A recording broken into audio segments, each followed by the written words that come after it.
How did the most connected generation in history become the loneliest? You can send instant messages across the globe, order anything online, and have it delivered within 24 hours. You can even have food and water delivered to your door without leaving your house, thanks to Uber Eats and DoorDash. Comfort keeps evolving, but the rates of suicide and loneliness keep rising each year. So, why are we so alone these days? And why is it so hard to build real connections? Human contact is one of the central pillars of happiness. While Maslow's hierarchy doesn't list social interactions as a survival need, the absence of human relationships has a significant impact on mental health. Social isolation is becoming increasingly common, and chances are, if you haven't felt it already, you'll face this loneliness at some point as you transition from adolescence to adulthood. During this phase, we place a lot of importance on social relationships, whether friendships or romantic connections. We seek to affirm ourselves and find groups that reflect who we are. In other words, we try to make friends. But why is it so important for us to connect with social groups? Looking back at our origins, humans weren't the strongest or the fastest in the animal kingdom. So, how did a physically weak species manage to dominate the world? The answer is simple. We draw our strength from others. There's power in unity. Together, we are unstoppable. In prehistoric times, being alone and without a tribe meant depression because being alone was a death sentence. Our brains haven't changed much in 10,000 years, which is why today we can't understand that we can survive without a tribe. And so, we fall into depression. To fill this void, we've recreated these connections, but virtually. Right now, you're on social media, interacting with me, a human being you've probably never seen and likely never will. Our connection is purely virtual. I don't know you, and you don't know me. And by the way, I'm not the only one. On Instagram, TikTok, and YouTube, I follow influencers. While TikTok is all about a constant, random stream of short videos, Instagram functions more like a photo profile. If the goal on TikTok is to create the best TikToks, the goal on Instagram is to have the best profile. It's become a quest to show off the best photos from our vacations, our pets, our meals, or even the people we're with, all for likes. But there's a problem with that, a problem for us. When we spend our time constantly watching these influencers with their perfect lives, it's no wonder our own lives seem less exciting by comparison. Seeing all these people in paradise-like settings makes us want to imitate them, all for the same reasons, to get likes and therefore validation. Everyone knows that one person who posts everything on Instagram.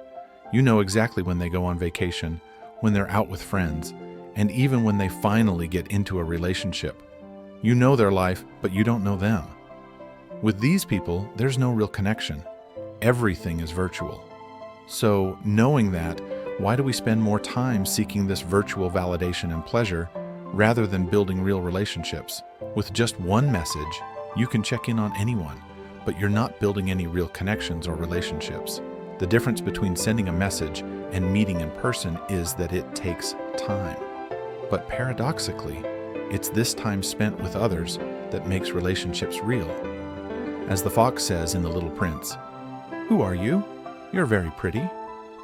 "I'm a fox," said the fox. "Come and play with me. I'm so sad." "I can't play with you," said the fox.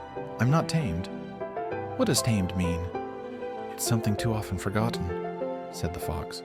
"It means to create ties." "To create ties." "That's right," said the fox. "For me, you're only a little boy like 100,000 other little boys, and I have no need of you, and you have no need of me either. To you, I'm just a fox like 100,000 other foxes, but if you tame me, we'll need each other.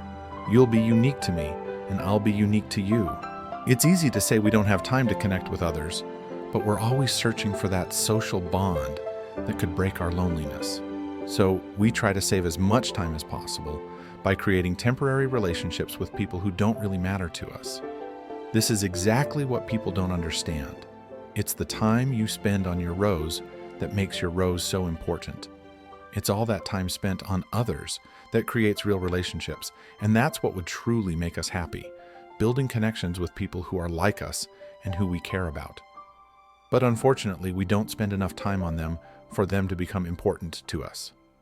With social media, We think we don't have time, but maybe if we took away the time we spend glued to our phones, we could use it to connect with others instead. I used social media as an example, but it's the same for video games, porn, junk food, all of it. These addictions that we hope will fill a void only make it bigger. But why are we so addicted to things that destroy us? When you watch videos on YouTube, you're not just making money for the creator, but also for YouTube. Out of the money I generate from ads, I only get 55%. The rest goes to YouTube. The goal of the algorithm isn't to show you the best videos. It's to show you the most popular ones, so you'll watch more ads. And it's the same with TikTok, Instagram, Snapchat, and everything else. These companies know very well that their apps are slowly destroying their users' mental health, but they don't care. What they want is money. So, to maximize their profits, they'll do everything they can to make you addicted to your phone. You're up against an army of scientists, engineers, biologists, and developers who are all optimizing everything to make you addicted. And while this is true for social media, it's the same for everything else. I've touched on it a bit in this video, but you're literally losing part of your brain because of one thing: modern drugs. And if there's one drug we can all agree dulls our brains, it's porn. So, why do so many people, even kids, watch porn when we know it's bad? In the US, the porn industry makes more money than football, baseball, and basketball combined. What interest do these profit-driven companies have in caring about us? Why would they care about our mental health and happiness when they can make money? It's the same with food. All the industrial products and the online propaganda from fitness influencers who take steroids. They'll tell you it's all about calories, that you can eat sugar without considering the damage it does to your brain and body. If they say that, it's for the money. Why is there sugar in almost everything today? Because it's addictive, and once again, their goal isn't to take care of us, but to fill their pockets. And on top of all that, we're moving less and less because we can get everything delivered to our homes with Amazon, Uber Eats, and DoorDash. We think we're free, but we're living locked up in our homes, isolated from nature, crammed into polluted cities like cattle, because everything has been optimized for their profit, not for us and our health. And the final blow? Video games. Naturally, we seek status, recognition, and belonging to a social group, and you get all of that in video games. But once again, it's not real. So why do we choose modern drugs and virtual living instead of trying to live in reality? The answer is simple to understand, but first, let me give you an example. You have two people: the worst version of yourself, who gives into addictions, watches porn, plays video games, scrolls through TikTok, eats junk food, barely exercises, and lacks sleep. And then you have the best version of yourself, who meditates, eats healthy, exercises, reads books, achieves their goals, and spends time with loved ones. Now let me ask you a question. Which version of yourself is truly happier? Which version do you want to become? Deep down, you already know the answer. You can lie to me, but you can't lie to yourself. You know who you want to be, but unfortunately, there's a conflict inside you that holds you back from making progress. When writing a character for a story, we distinguish between desires and needs. Usually, these two things are in conflict. Take Thorfinn in Vinland Saga. He wants to avenge his father's death, but what he really needs is to forgive his enemies. Desires are the things we think we want. Playing video games, eating sugar, watching porn. These desires are what our brain tells us we want, what we think will make us happy. And this is exactly what modern addictions prey on to hook us. But do we really need these things to be happy? Deep down, we know we don't really want to watch porn. We know we want a better body and better health. We know we want real connections with others. We know exactly what we need deep down. So, to answer my question, it's simple to understand. It's much easier to give in to modern addictions. But when it's over, what do we have left? On the other hand, striving to become the best version of yourself, making an effort and taking care of yourself physically, that's much harder, but it's real. And I know the words I'm saying might not be what you wanted to hear, but they're what you needed to hear. When I realized this, I tried to figure out how to change. All the influencers kept saying it was easy, that in just a couple of weeks I could quit social media, sugar, and everything else.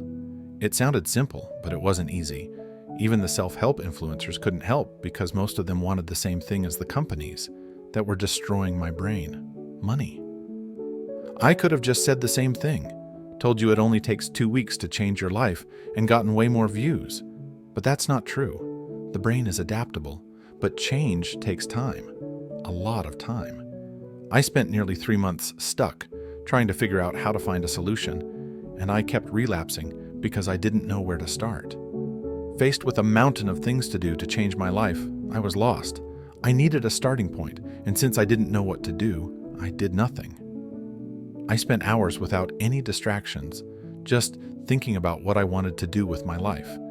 And even though I still felt a void, I began to feel like my existence had some meaning.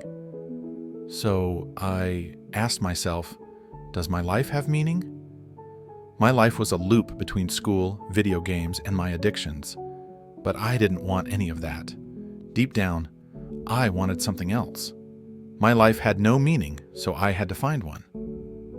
Why do people feel so lonely? Why do people take their own lives?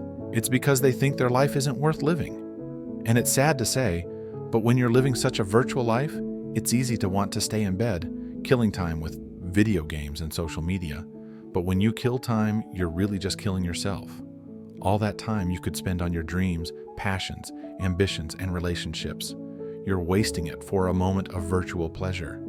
And one day, you'll be on your deathbed, full of regrets, wondering why you never really lived. So I'm not going to tell you that I know the meaning of your life. If we can easily guess your desires, only you can find your needs.